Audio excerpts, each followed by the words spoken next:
Hello दोस्तों, एक बार फिर से स्वागत है हमारे प्यारे से यूट्यूब चैनल क्लिनिकल नेस्ट पर। हम लोग पढ़ रहे थे एसिड बेस मेंटेनेंस के बारे में, जो कि बायोकेमिस्ट्री का टॉपिक है। Lecture number 4। 3 लेक्चर हमने देख चुका था। 3 लेक्चर में हमने क्या क्या देखा था।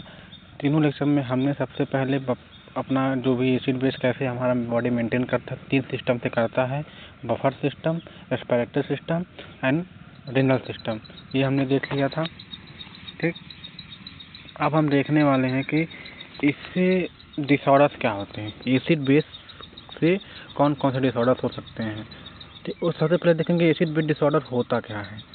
तो एसिड बेस डिसऑर्डर ये है कि जब हमारे एसिड और बेस में कोई डिस्टर्बेंस होता है, हमारे एसिड और बेस में कोई डिस्टर्बेंस होता है, disturbance in acid and base. ठीक, एसिड और बेस में अगर कोई डिस्टर्बेंस हो रहा है तो उससे वो क्या हो सकता है, एसिडोसिस या फिर एल्कालोसिस। ठीक, दो कंडीशन हो सकती है, एसिडोसिस की या फिर एल्कालोसिस की। ठीक, अब एसिडोसिस क्या होता है और एल्कालोसिस क्या होता है, पहले हम लोग ये देख लेते हैं। उसके बाद हम लोग देखेंगे कि कौन कौन से डिसऑर्डर्स होते हैं। तो एसिडोसिस जो होता है,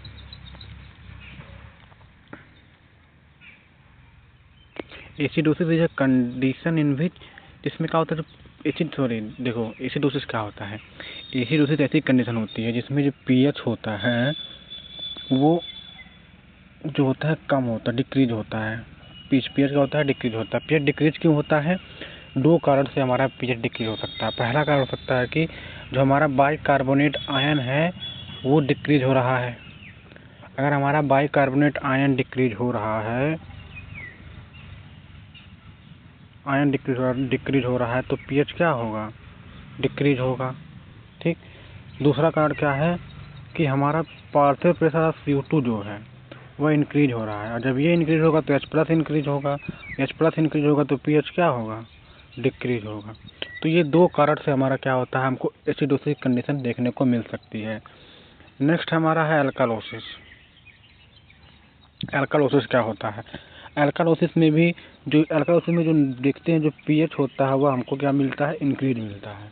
अब पीएच इंक्रीज भी हमको 2 कारणों से मिल सकता है, जिसका 2 रीजन है। पहला रीजन क्या हो सकता है कि जो बाइकार्बोनेट आयन है वो इंक्रीज हो जाए, तब हमारा पीएच इंक्रीज देखने को मिल सकता है। या फिर दूसरा हो सकता है कि जो H+ आयन है वो डिक्रीज हो जाए। ठीक, अब H+ आयन डिक्रीज होगा तो क्या हो जाएगा, जो हमारा पार्शियल प्रेशर ऑफ CO2 होगा वो भी क्या हो जाएगा, डिक्रीज हो जाएगा। इससे हमारा पीएच क्या हो जाएगा, इंक्रीज हो जाएगा। हमने पहले पढ़ चुका है। ठीक, तो इस प्रकार से हमारा एसिडोसिस और एल्कालोसिस कंडीशन आकर हो सकती है। एसिडोसिस क्यों होता है? पीएच हमारा कम होगा तो एसिडोसिस, और पीएच हमारा बढ़ेगा तो एल्कालोसिस। ठीक, अब जो एसिडोसिस और एल्कालोसिस है, इनके बेस पे जो हमको देखने को मिलते हैं 4 डिसऑर्डर्स। पहला है respiratory acidosis, respiratory alkalosis, metabolic acidosis and metabolic alkalosis. ठीक, 4 डिसऑर्डर्स हमको देखने को मिलते हैं। अब हम देखते हैं सबसे पहले मेटाबॉलिक एसिडोसिस क्या होता है। मेटाबॉलिक एसिडोसिस, तो मेटाबॉलिक एसिडोसिस में क्या होता है कि जो हमारा बाइकार्बोनेट आयन होता है, एसिडोसिस है तो एसिडोसिस में जो भी हमारा बेसिक लेवल है वो क्या होगा, कम होगा। एसिडिक लेवल क्या होगा, ज़्यादा होगा। तो जो मेटाबॉलिक एसिडोसिस हो रहा है उसमें जो बाइकार्बोनेट आयन होता है वह डिक्रीज हो जाता है। बाइकार्बोनेट आयन क्या होता है, डिक्रीज हो जाता है, जो कि यहाँ पे आप देख सकते हैं लिखा भी है कि जो बाइकार्बोनेट आयन होता है वो डिक्रीज हो जाता है। जिससे क्या होता है, ब्लड का पीएच जो होता है 7.35 से क्या होता है, कम हो जाता है। 7.35 से कम हो जाता है। और जब बाइकार्बोनेट आयन डिक्रीज होगा तो पीएच भी डिक्रीज होगा, जो कि पीएच हमारा डिक्रीज हुआ है यहाँ पर। और इससे एसिडोसिस हमारा कंडीशन कर सकता है। एक और हो सकता है रीजन, एक तो रीजन हो गया कि बाइकार्बोनेट आयन डिक्रीज होगा। दूसरा रीजन हो सकता है कि हमारे बॉडी में H+ आयन जो है वह इंक्रीज हो जाए। H+ आयन इंक्रीज होगा तो पीएच क्या हो जाएगा, यहाँ भी डिक्रीज हो जाएगा। ठीक, तो ये भी रीजन हमारा हो सकता है। 2 रीजन से हमारा मेटाबॉलिक एल्कालोसिस हो सकते हैं। अब हमारे क्वेश्चन में है कि H+ आयन जो है वो इंक्रीज क्यों हो रहा है। तो H+ आयन इंक्रीज होने का कारण ये हो सकता है कि जो हमारा किडनी है, जो हमारा किडनी है, किडनी वो H+ आयन को एक्सक्रीट नहीं करवा पा रही है। एक्सक्रीट जो है H+ आयन को नहीं करवा पा रही है। इससे क्या हो रहा है कि H+ आयन हमारी बॉडी में इंक्रीज हो रहा है, जिससे हमको क्या कर हो सकता है, मेटाबॉलिक एसिडोसिस। ठीक, अब मेटाबॉलिक एसिडोसिस का जो है, अब हम देखते हैं cause of metabolic alkalosis. Metabolic alkalosis हो क्यों रहा है? तो सबसे पहला हो सकता है कि हमारा जो किडनी है वो फेल हो रहा है। किडनी जो हमारा है वो फेल हो जा रहा है, उससे मेटाबॉलिक अल्कलोसिस हमको हो सकता है। ठीक, यहाँ देखो किडनी फेल हो रहा है, यहाँ पे क्या लिखा है, किडनी फेल्योर, रेनल फेल्योर से हमको मेटाबॉलिक अल्कलोसिस हो सकता है। हमको डायरिया हो गया है, तो हमारी बॉडी से क्या होगा, बाइकार्बोनेट आयन बाहर आ जाएगा, जिससे हमारे बॉडी में एसिटिक लेवल बढ़ेगा, तो मेटाबॉलिक एसिडोसिस हमारे बॉडी में हो सकता है। डायरिया की वजह से भी। लैक्टिक एसिडोसिस का क्या मतलब हुआ, ये कब आएगा? तो लैक्टिक एसिडोसिस तब हो सकता है जब कोई शॉक की कंडीशन हो रही हो, कोई हम लोग बहुत ज़्यादा एक्सरसाइज कर रहे हैं, तो हमारी बॉडी में क्या हो रहा है, लैक्टिक एसिड क्या हो रहा है, इकट्ठा हो जा रहा है, एक्युमुलेट हो जा रहा है। इससे क्या हो सकता है, हमको लैक्टिक एसिडोसिस हो सकता है। उसमें भी हमारा क्या है, मेटाबॉलिक एसिडोसिस का एक टाइप है। डायबिटिक कीटोएसिडोसिस, ये क्या होता है, जब डायबिटिक कीटोएसिडोसिस हम लोग पढ़ेंगे इसी में बायोकेमिस्ट्री में ही फर्स्ट यूनिट में कीटोएसिडोसिस के बारे में। वहाँ पर जो होता है डायबिटिक कंडीशन जो आती है पेशेंट की, वहाँ कीटोन बॉडीज का फॉर्मेशन होता है। कीटोन बॉडीज का, जो कि क्या होता है, एक प्रकार का एसिड होता है। उस कंडीशन में भी हमको हमारा जो मेटाबॉलिक एसिडोसिस हो सकता है। तो हम लोगों ने पढ़ा कौन कौन सा कंडीशन हो सकता है, diabetic ketoacidosis, lactic acidosis, diarrhoea, renal failure, ये हमारे काज है। इसकी वजह से हमको मेटाबॉलिक एसिडोसिस होता है।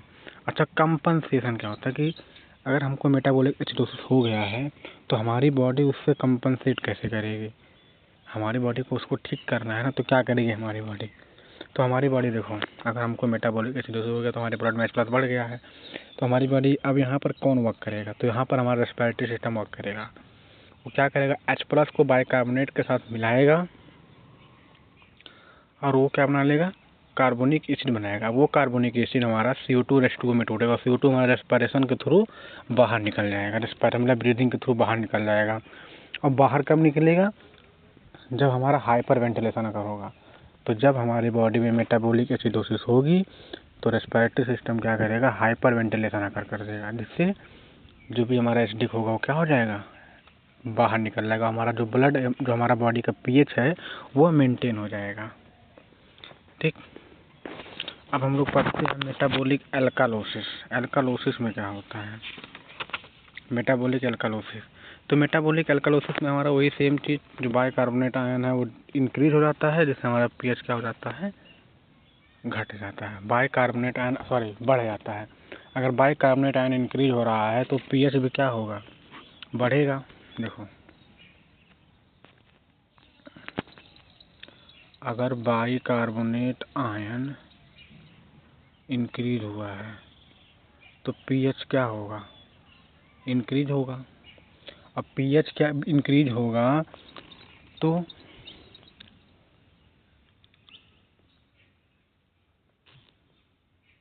अगर pH इंक्रीज हो रहा है तो उससे क्या होगा, अगर हमारी बॉडी में pH हमारा इंक्रीज हो रहा है तो ये हो किस लिए रहा है, हमारे ब्लड में जो है बेस बहुत ज़्यादा हो गया है, ब्लड में या फिर हमारे बॉडी में, ब्लड भी ले सकते हो फिर बॉडी ले सकते हो, वहाँ पर बेस हमारा क्या हो गया, बहुत ज़्यादा हो रहा है। ठीक, ये कारण ये हो गया है हमारा मेटाबॉलिक अल्कालोसिस का। दूसरा कारण ये हो सकता है कि बहुत ज़्यादा H+ का क्या हो रहा हो, लॉस हो रहा हो। देखो, या तो बाइकार्बोनेट आयन का एक्युमुलेशन हो रहा है हमारी बॉडी में, यानी बाइकार्बोनेट आयन इंक्रीज हो रहा है, जिससे हमारा pH नॉर्मली इंक्रीज हो रहा है, या तो बहुत ज़्यादा H+ का लॉस हो रहा है, यानी बहुत ज़्यादा एसिड का हमारी बॉडी से लॉस हो रहा हो, जिससे हमारा क्या हो जाएगा, pH, इससे भी हमारा pH हो जाएगा इंक्रीज। ठीक, इस कंडीशन में हमको क्या हो सकता है, मेटाबॉलिक अल्कालोसिस हो सकता है। अब हम लोग देखते हैं कि मेटाबॉलिक अल्कालोसिस का कारण क्या है, कि मेटाबॉलिक अल्कालोसिस हो क्यों रहा है हमारे बॉडी में। ठीक, तो सबसे पहला कारण आप देखोगे यहाँ पर लिखा हुआ है वोमिटिंग। बहुत ज़्यादा वोमिटिंग करने से हमारा क्या होता है, जो हमारा गैस्ट्रिक फ्लूइड होता है वो बाहर आता है, जिससे वहाँ पर H+ जो उसका गैस्ट्रिक में H+ होता है वो क्या होता है, बाहर आ जाता है। इससे अंदर सिर्फ क्या बचता है, बेस बचता है, जिससे हमारा मेटाबॉलिक अल्कालोसिस होने का चांस बहुत ज़्यादा होता है। ठीक, एंटी एसिड एक्सेस, मतलब अगर आप कोई एंटी एसिड्स ले रहे हो बहुत ज़्यादा, जो कि एसिड्स को हमारे बॉडी में क्या कर रहा है, कम कर रहा है, तो क्या करेगा वो, मेटाबॉलिक अल्कालोसिस काज कर सकता है। डायरेटिक्स, कोई आप दवा ले रहे हो, डायरेटिक्स की कोई दवा ले रहे हो, वो भी हमारा क्या करता है, हमारी बॉडी में H+ आयन को क्या करता है, कम करता है डायरेटिक्स। ठीक, और क्या है, हाइपोकैलेमिया जो होता है कैल्शियम के लेवल को कम कर, कैल्शियम बोल रहे हैं, पोटेशियम के लेवल को हमारी बॉडी में कम करता है। जिससे क्या होता है, जो H+, अगर हमारी बॉडी में पोटेशियम का लेवल कम हो गया तो पोटेशियम है वो सेल से बाहर आने लगेगा। जब पोटेशियम सेल से बाहर आने लगेगा तो H+ जो है सेल के अंदर इंटर करेगा। जब H+ सेल के अंदर इंटर करेगा तो ब्लड बिकम अल्कालाइन। अब ब्लड कैसा हो जाएगा, हमारा अल्कालाइन। इस कंडीशन में भी हमारा ब्लड कैसा होता है, अल्कालाइन हो जाता है, हाइपोकैलेमिया की वजह से भी। ठीक है ना, ये 4 कंडीशन है जिससे हमारा मेटाबॉलिक अल्कालोसिस हो सकता है। अच्छा, अब हमारी बॉडी कंपनसेट कैसे करेगी इससे हमारी बॉडी कंपनसेट कैसे करेगी, तो इसमें भी हमारा रेस्पिरेटरी सिस्टम है, कंपनसेशन में काम करता है। रेस्पिरेटरी सिस्टम क्या करता है, वो हाइपो वेंटिलेशन आकर कर देगा। क्या करेगा कि जो हमारा रेस्पिरेशन रेट है उसको स्लो कर देगा, CO2 बाहर नहीं निकल पाएगा। जो CO2 बाहर नहीं निकल पाएगा तो हमारे बॉडी में एसिडिक कंडीशन जो हो जाएगा वो इंक्रीज हो जाएगा। एसिडिक कंडीशन क्या होगा, वो इंक्रीज होने लगेगा, जिससे हमारा बॉडी का जो pH है वो मेंटेन हो जाएगा। ठीक, हम देखते हैं रेस्पिरेटरी एसिडोसिस। रेस्पिरेटरी एसिडोसिस क्या होता है, तो रेस्पिरेटरी एसिडोसिस सिंपल क्या है, इसमें जो हमारा पल्मोनरी वेंटिलेशन होता है वो क्या हो जाता है, रेस्पिरेटरी एसिडोसिस में पल्मोनरी वेंटिलेशन डिक्रीज हो जाता है। अगर हमारी बॉडी में पल्मोनरी वेंटिलेशन डिक्रीज हुआ है तो CO2 का पार्शियल प्रेशर इंक्रीज हो जाएगा। कैसे, पल्मोनरी वेंटिलेशन का डिक्रीज होने का मतलब हाइपो वेंटिलेशन हो गया, मतलब हम सांस बहुत स्लो ले रहे हैं। अगर हम सांस बहुत स्लो ले रहे हैं तो CO2 हमारे ब्लड में बहुत ज़्यादा रहेगा, बचा रहेगा ना CO2 हमारे ब्लड में बहुत ज़्यादा। जब CO2 हमारे ब्लड में बहुत ज़्यादा बचा रहेगा तो जो pH हुआ वो क्या होगा, हमारा घटने लगेगा। जब pH हमारा जैसे घटने लगा, ठीक, तो हमारा क्या होगा, जो ब्लड है वह एसिडिक कंडीशन में चला जाएगा, चला जाएगा। तो वही है रेस्पिरेटरी एसिडोसिस। जो पार्शियल प्रेशर हमारे ब्लड में, CO2 का पार्शियल प्रेशर इंक्रीज होता है, इससे ब्लड हमारा क्या होता है, ब्लड का pH डिक्रीज होने लगता है। ठीक, कारण क्या है, रेस्पिरेटरी एसिडोसिस हो क्यों रहा है हमको, तो सबसे पहला कारण है कि हाइपोवेंटिलेशन। ठीक, जो हाइपोवेंटिलेशन जो कि बहुत मेन कारण है कि हाइपोवेंटिलेशन से हमारा CO2 बाहर निकल नहीं पा रहा है। दूसरा कारण हो सकता है कि हमको कोई सेरिब्रल डिजीज हो। सेरिब्रल डिजीज मतलब कोई हमारे ब्रेन में कोई डिजीज है, जैसे हमारा रेस्पिरेटरी सिस्टम क्या है, जैसे कि पॉन्स है, मेडुला है, वो क्या है, डैमेज हो गई, जो हमारे रेस्पिरेशन कंट्रोल नहीं कर पा रही है। कोई हमको न्यूरोमस्कुलर डिजीज है जो कि हमारा सिग्नल्स को पहुंचा नहीं पा रहा है हमारी बॉडी में, या फिर हमको निमोनिया हो गया और फिर लंग्स में कोई प्रॉब्लम आ गई हो तो भी हो सकता है। ठीक है ना, रेस्पिरेटरी एसिडोसिस कंपनसेट कैसे करेगा इस कंडीशन में। अब रेस्पिरेटरी, अब देखो, जब मेटाबॉलिक एसिडोसिस अल्कालोसिस में हमारा रेस्पिरेशन कंपनसेट कर रहा था, लेकिन जब रेस्पिरेटरी की बात आएगी तो वहाँ हमारा रीनल मैकेनिज्म कंपनसेट करेगा। कैसे करेगा, अगर हमको रेस्पिरेटरी एसिडोसिस हुआ है तो किडनी क्या करेगा, किडनी कंपनसेट के दौरान बाइकार्बोनेट आयन को हमारे बॉडी में इंक्रीज कर देगा। जैसे हमारे बाइकार्बोनेट का रीअब्जॉर्प्शन किडनी इंक्रीज करेगा तो H+ का जो एक्सक्रीशन है अपने आप क्या हो जाएगा, किडनी के थ्रू बाहर होने लगेगा। ठीक, और इससे क्या हो जाएगा, हमको रेस्पिरेटरी एसिडोसिस कंडीशन जो है, रेस्पिरेटरी एसिडोसिस की जो कंडीशन है वो डिक्रीज होने लगेगी। हमारा ब्लड का जो pH है, हमारे बॉडी का जो pH है वो मेंटेन होने लगेगा। ठीक, ये हो गया रेस्पिरेटरी एसिडोसिस। अब हम देखते हैं, देखो कंपनसेशन मैकेनिज्म यहाँ लिखा हुआ है। किडनी क्या करता है, CO2 के रिटर्न बाइकार्बोनेट आयन के रिटर्न को क्या करता है, इंक्रीज करता है। अब हम देखेंगे रेस्पिरेटरी अल्कालोसिस। रेस्पिरेटरी अल्कालोसिस में क्या होता है, तो रेस्पिरेटरी अल्कालोसिस में भी क्या होता है कि जो हमारा पार्शियल प्रेशर ऑफ CO2 है वह बहुत कम हो जाता है, ब्लड में डिक्रीज हो जाता है।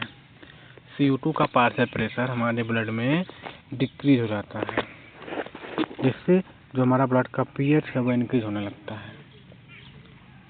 और ये होता क्यों है, सबसे पहला कारण क्या है, सबसे पहला कारण है कि हाइपर वेंटिलेशन की वजह से, कि हमारा जो लंग्स बहुत, जो हमारा ब्रीदिंग रेट है बहुत ज़्यादा बढ़ जाता है, जिससे हाइपर वेंटिलेशन बोलते हैं। अल्कालोसिस में क्या हो जाता है, हाइपर वेंटिलेशन, लेकिन यहाँ पर सॉरी एसिडोसिस में क्या होता था, हाइपर वेंटिलेशन, लेकिन अल्कालोसिस में क्या होगा, हाइपर वेंटिलेशन।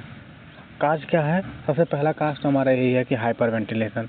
दूसरा काज है कि एंजाइटी या पैनिक अटैक वैसे हम लोग सांस बहुत तेज़ी से चलने लगता है, ठीक। फीवर आ गया तब भी हमारा सांस बहुत तेज़ी से चलता है, जिससे हमको रेस्पिरेटरी अल्कालोसिस होने की कंडीशन हो सकती है। हाइपोक्सिया में भी हमको हो सकती है, प्रेगनेंसी की कंडीशन में भी हो सकती है, फिर पेन कोई सक्सेस हो गया उस कंडीशन में भी हमको रेस्पिरेटरी अल्कालोसिस हो सकती है। अब कंपनसेट कैसे करता है हमारी बॉडी रेस्पिरेटरी अल्कालोसिस कंडीशन में, तो जो किडनी है वह बाइकार्बोनेट आयन का जो रिटेंशन है, फिर एब्जॉर्प्शन को क्या कर देती है, कम कर देती है, ठीक। और बाइकार्बोनेट आयन जो होता है वो यूरिन के थ्रू बाहर आने लगता है। यही है कंपनसेशन मैकेनिज्म। देख लो,